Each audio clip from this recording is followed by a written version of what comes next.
ఇండియాలోనే #1 varicose veins hospital Avis vascular centre.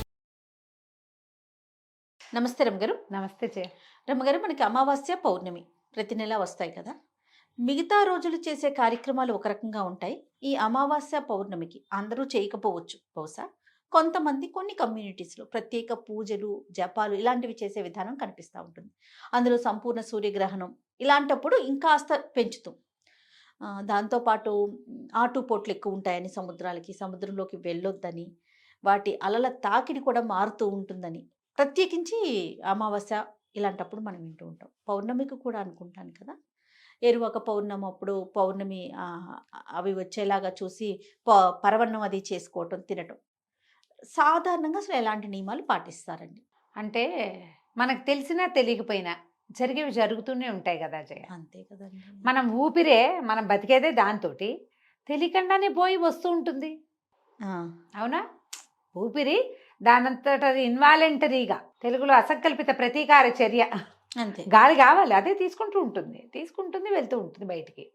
రక్తంలో మార్పులు దానంతటా అవి జరుగుతూ ఉంటాయి. బాడీ సెల్స్ ఎప్పటికప్పుడు మారుతూ ఉంటాయి. మనకేం తెలీదు, ఏమీ తెలీదు. ఊరికే డేట్లు చూసుకుంటూ ఉంటాం. మనం డేట్లు చూస్తాం, అన్ని డేట్లు తెలుసు మనకి. మన చిన్నప్పుడు నేర్పించేవాళ్ళు చూడు, ఇట్లా చూసుకోవటం. 31 రోజులేవి 30 రోజులేవి తెలుసా ఈ సిస్టమ్? తెలుసండి. స్కూల్ సిస్టమ్ ఇలా చాలా ఏళ్ళు నేను ఇలాగే లెక్క పెట్టుకుంటూ ఉండేదాన్ని. మౌంట్స్ ఉన్నవి 31, ఫిబ్రవరికి చిన్న రోజులు కాబట్టి ఇది లెక్కలేదు. మళ్ళీ మార్చికి మౌంట్ మళ్ళీ ఎత్తు వస్తుంది అనమాట. మార్చి, ఏప్రిల్, మే, జూన్, జూలై మళ్ళీ ఇక్కడే మొదలు పెట్టాలి. ఇక్కడే అలాగనమాట. ఈ లెక్కలు చూసుకుంటాం. డేట్లన్నీ తెలుసు మనకి. కానీ తిథులు ఎంతమందికి తెలుస్తాయి జయ? మాకు తెలియదండి. లేవా అవి? లేనట్టు కాదుగా, తెలీదు మనకి నాలెడ్జ్ లేదు. నాలెడ్జ్ లేకపోతే, నాలెడ్జ్ లేనంత మాత్రాన అదేవి లేనట్టు, అది కుదరనట్టు దాన్ని మేము ఒప్పుకోమంటేను అలా కుదరదు. వాటి దారిన వెళ్తూ ఉంటాయి. ఇప్పుడు నెలలో మనకి 30 రోజులో 31 రోజులో లేదా 27, 28 రోజులేనో ఉన్నప్పటికీ మనకి మాసాలు ఉన్నాయి. తెలుగు మాసాలు తిథుల లెక్కతోటి నడుస్తాయి. వాట్లల్లో కూడా ఇంచుమించుగా ఇన్ని తిథులు ఉంటాయి, అంతేగా. పౌర్ణమి దాకా 15వ రోజు పౌర్ణమి లెక్క, అందాజు లెక్క. మళ్ళీ 15వ రోజు అమావాస్య అనుకో. ఈ కరెక్ట్గా లెక్క పెట్టినట్టు 30 రోజులు రావు. ఒక్కొక్కసారి 2 రోజులు ముందైపోవచ్చు, ఒక్కోసారి ఒక పూట పైకి వెళ్ళచ్చు. తిథుల ప్రకారం చూస్తే కనుక అప్పుడు మనకి అమావాస్యని పౌర్ణమని ఆ వివరం తెలుస్తుంది. ఈ తిథులు ఏవి మనం పట్టించుకో, మనకు తెలీదు. మన రోజువారీ వ్యవహారం ఏదో డేట్ల మీద నడుస్తుంది. అయినా కూడా ఇండియన్స్కి శ్రీరామనవమి తెలుసు కదా. పోనీ శ్రీరామనవమి, ఉగాది తీసుకో, ఉగాది పాడ్యమి తెలుసు మనకి. అందరూ సంవత్సరం అంతా ఎట్లా ఉన్నా భగిని హస్త భోజనం ప్రతి వాళ్ళు చేసుకుంటారు. యమ ద్వితీయ మనకు తెలుసు కదా. అక్షయ తృతీయ అసలు బంగారపు షాపుల వాళ్ళు టాప్ క్లాస్ ప్రమోషన్ చేస్తారు. అక్షయ తృతీయ నాడు బంగారం కొనుక్కొని రాష్ట్రాలు లేవంటే అతిశయోక్తి. ఇప్పుడు అందరూ కొనుక్కుంటూనే ఉన్నారు. అంటే తృతీయ తెలుసు, తదియ కూడా తెలుసు. పాడ్యమి, విధియ, తదియ మనకు తెలుసు. వినాయక చవితి చేసుకొని రాష్ట్రం ఉందా భారతదేశంలో? లేదు. అంటే మనకి చవితి తెలుసు. నాగపంచమి అందరికీ తెలిసిందే. పంచమి చేసుకుంటాం కదా. నాగులోత్సవం ప్రతి స్టేట్లోనూ పంచమి ఉంది. ఇంకా షష్ఠి, సంకటహర, ఈ మన సుబ్రహ్మణ్య షష్ఠి, స్కంద షష్ఠి పేరుతోటి సౌత్ ఇండియా అంతా చేసుకుంటుంది. అంటే అందరికీ తెలుసు. రథసప్తమి సౌత్ ఇండియా అంతా చేసుకుంటుంది. దుర్గాష్టమి, కృష్ణాష్టమి, 2 అష్టములు విపరీతంగా చేసుకుంటాం ఇండియా అంతా. దశమి, నవమి శ్రీరామనవమి నిన్నగా చేసాం. రాముల వారి పుట్టినరోజు పండగ, పెళ్లి పండగ, 2 పండగలు చేసుకుంటాం. శ్రీరామనవమి ఎంత ఘనంగా జరుగుతుంది భారతదేశంలో. అంటే మనకి నవమి తెలుసు, విజయదశమి తెలుసు, ఏకాదశి తెలుసు, ద్వాదశి తెలుసు. ఇక తెలియంది ఏమిటి? తిథులు మాకు తెలియదండి అంటే ఎలా కుదురుతుంది? నీకు తెలియకుండానే నీకు తెలుసు. సంవత్సరంలో కొన్నిసార్లే వచ్చినప్పటికీ నీకు తెలిసిన తిథులు, ఆ తిథులు వాటి యొక్క పరిజ్ఞానం ప్రతి భారతీయుడికి మారుమూల రాష్ట్రాల్లో కూడా ఉంది. నిజంగానే మనం చేసుకునేటట్టుగా ఈ పూజ, ఈ పండగ, ఈ పెళ్లి వ్యవహారం చేసుకోవచ్చు. అక్కడ ఇంకేదో వ్యవహారం నడుస్తుంది, కానీ ఉన్నది అంతేగా. కాబట్టి మనకి తిథులు తెలుసు. ఈ తిథులలో అత్యుత్తమమైన తిథులుగా గొప్పవిగా చెప్పబడేవి 2. ఒకటి పౌర్ణమి, రెండోది అమావాస్య. ఉమ్. ఈ తిథులని మనం దేని ద్వారా లెక్క పెట్టాము? చాంద్రమానం, చంద్రుని యొక్క నడకతోటి పెట్టుకుంటాం. అవును. చంద్రుడి యొక్క నడక ఉచ్చ స్థితికి చేరినప్పుడేమో పౌర్ణమి, ఆయన కిందకి వెళ్తున్నప్పుడు అమావాస్య. అదేదో చెడు అనుకోవద్దు, అది కూడా మంచిదే. అమావాస్య నాడు లక్ష్మీదేవి పుట్టిందని దీపావళి పండగ ఘనంగా చేసుకుంటాం మనం. ఉమ్. చెడు కాదుగా, మరి పండగ చేసుకుంటున్నాం కదా, కాబట్టి అది కూడా చెడు కాదు.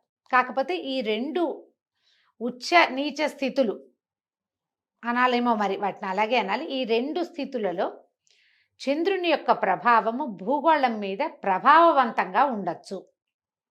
ఇది ఏదో ప్రత్యేకంగా జ్యోతిష్యం పుస్తకాల్లో మాత్రమే చెప్పబడేది కాదు, లోకసామాన్యంగా అందరికీ తెలుసు. జయ, బెస్తవారు వాళ్ళు చేపలు పట్టేవాళ్ళు సముద్రంలోకి వెళ్ళరు. పౌర్ణమి నాడు ఆటుపోట్లు పెరుగుతాయి, అమావాస్యకి కూడా ఆటుపోట్లు పెరుగుతాయి. మనసు మీద పనిచేస్తాడు చంద్రుడు, మనఃకారకుడు అని చెప్తారు చంద్రుడు. అవును. అందుకని చంద్రకళలతో పాటుగా ఏదైనా మనసులో సమస్యలు ఉన్న వాళ్ళు, మానసిక సమస్యలు ఉన్న వాళ్ళకి ఈ 2 రోజుల్లో కొంచెం ఇబ్బందులు ఎదురయ్యే అవకాశం ఉండొచ్చు. సముద్రంలో ఆటుపోట్లలాగానే మెదడులో రకరకాల భావ సంచలనాలు కలుగుతాయని, అమావాస్యకి పౌర్ణానికి ఏదో తేడా వస్తుంది. ఇప్పుడు ఎవరైనా కొంచెం అగ్రెసివ్గా ప్రవర్తిస్తున్నారు అనుకో, వాళ్ళని ఎక్కిరించడానికి, ఏంట్రా ఇవాళ అమావాస్య కాదు పౌర్ణమి కాదు ఇంత రెచ్చిపోతున్నావు అంటారు. ఉమ్. అమావాస్యకి పౌర్ణమికి ఇలా రేగుతారని మనుషులు ఊళ్ళల్లో చెప్పుకునేదే అది. అయితే మన వాళ్ళ పద్ధతి ఏం చేశారు, ఈ మనం ఏకాదశిలో అవి ఉపవాసం ఉంటాం కదా, పౌర్ణమికి అమావాస్యకి కూడా మన ముందున్న యుగంలో ఏమంటారు, ద్వాపర యుగంలో ఉపవాసం ఉండేవాళ్ళు. ప్రత్యేకమైన విధులు నిర్వహించడం జరిగేది. పౌర్ణమి నాడు పగలు ఉపవసించి రాత్రి భోజనం చేసేవాళ్ళు. ఇప్పుడు మనం కూడా చేస్తూనే ఉంటాం కొన్ని పౌర్ణములకి ప్రత్యేకంగా. తర్వాత 33 పున్నాల నోములని నోములు కూడా ఉన్నాయి, పౌర్ణమి నోములు. కార్తీక పౌర్ణమికి ప్రత్యేకంగా నోములు ఉండే వాళ్ళని కూడా మనం చూస్తాం. ఇదేం పండ.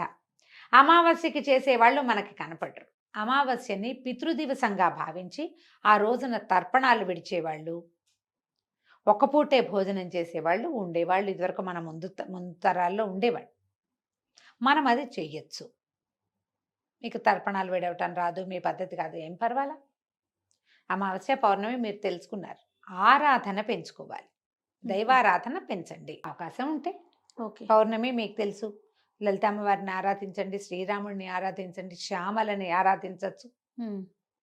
అన్నీ ప్రత్యేకమైన రోజులు కాబట్టి అమావాస్య నాడు పూజ చేసుకుంటే అదేమిటో వచ్చేస్తాయి సిద్ధులు, అవంతా మనకేం తెలియదు. అవి మనలాంటి వరకు ఎక్కడ వస్తాయి మన వాళ్ళంటి వాళ్ళకి కాదు, మనం చెప్పేది కూడా అది కాదు. అది. అమావాస్య నాడు కూడా మనం ప్రత్యేకంగా లక్ష్మీ పూజ చేసుకోవచ్చు, ఏం తప్పులేదు. ఉమ్. ఇంతే పద్ధతి. మీరు మాకు తిథులు తెలియవు ఇవన్నీ ఎలా తెలుస్తాయంటే, ఒక క్యాలెండర్ మెయింటైన్ చేయండి. ఆన్లైన్ క్యాలెండర్లు బోల్డ్ ఉన్నాయి, ఆ క్యాలెండర్ కానీ బోల్డ్ పేర్లు క్యాలెండర్ డౌన్లోడ్ చేసి పెట్టుకుంటే మీకు అమావాస్య నాడో పౌర్ణమి నాడో ఇది వస్తుంది, అంతే. వాళ్ళే తెలియజేస్తారు. వాళ్ళ అమావాస్య రోజు క్యాలెండర్ చూసి అలవాటు చేసుకోండి, వాళ్ళ ఏ ప్రత్యేక దివసమో మనకు తెలుస్తుంది కదా. మనం కొన్ని చేయదలుచుకున్నవి అలాంటివి చేసుకోవచ్చు. మంచి రోజా, అవునా కాదా, ఇది అష్టమా నవమా, ఏదైనా ఈ పనులు చేసేటప్పుడు ముందుకెళ్ళచ్చా వెనక్కి వెళ్ళాలా, అవన్నీ ఆలోచించవచ్చు. అవన్నీ మీ ఛాయిస్లు. కానీ ఈ ప్రత్యేకమైన దివసాల్లో మనం పూజ కానీ దేవాలయ దర్శనం కానీ ఈ రోజున మీరు ఏదైనా నియమం పెట్టుకోవటం కానీ చేయొచ్చు. తప్పకుండా. అంటే మీరు ముహూర్తం చూసుకోండి ప్రతి పనికి అనే వైపుకి నేను మిమ్మల్ని తోసే ఉద్దేశం లేదు నాకు. నా ఉద్దేశం అది అసలు కాదు. కానీ మనం ఈ రోజులు ప్రత్యేకమైనవి అని తెలిసినప్పుడు ఆ రోజుని మనం దేవాలయం ఏదో ఈ వారంలో గుడికి వెళ్దాం అనుకున్నాం, ఒకసారి క్యాలెండర్ చూసుకుని ఓహో ఈరోజు మంచి రోజు, దైవ దర్శనం చేస్తే మంచిది, వెళ్ళరండి, అలాంటివి చేయొచ్చు కదా. తప్పకుండా. ఆ రోజు తెలుసుకుని మనం సంకల్పం చెప్పుకునేటప్పుడు చూసుకోవచ్చు. మామూలుగా మేము సంకల్పం చెప్పుకుంటాం, ప్రతిరోజు తిథి చూసుకుంటాం, ఇవాళ ఈ తిథి అని తెలుస్తుంది. మీరు ఏదైనా చేయదలుచుకున్నప్పుడు తిథి చూసుకుని చేసుకోవచ్చు. ఈ 2 తిథుల్లో ప్రత్యేకంగా పౌర్ణమికి అమావాస్యకి దేవతార్చన, దైవారాధన, ఉపాసన లాంటివి పెంచుకోవచ్చు. మీరు ఏదైనా చక్కగా లలితా సహస్రనామమో, లక్ష్మీ అష్టోత్తరమో, లక్ష్మీ సహస్రనామమో హ్యాపీగా చదువుకోవచ్చు 2 తిథుల్లోనూ. ఓకే. ప్రత్యేకంగా చేయొచ్చు. ఈ సంచలనం రావటం అనేది కనపడదు కానీ జరుగుతుంది. తప్పకుండా రమ్మ గారు. వెదర్లో మార్పు వస్తుంది కాబట్టి మన మీద దాని ప్రభావం ఉంటుంది కదా. దుష్ప్రభావం ఏదైనా మన మీద పడేటట్టయితే దాన్ని మనం ఈ దైవారాధన ద్వారా తప్పించుకోగలుగుతాం. తప్పకుండా. నమస్తే. నమస్తే.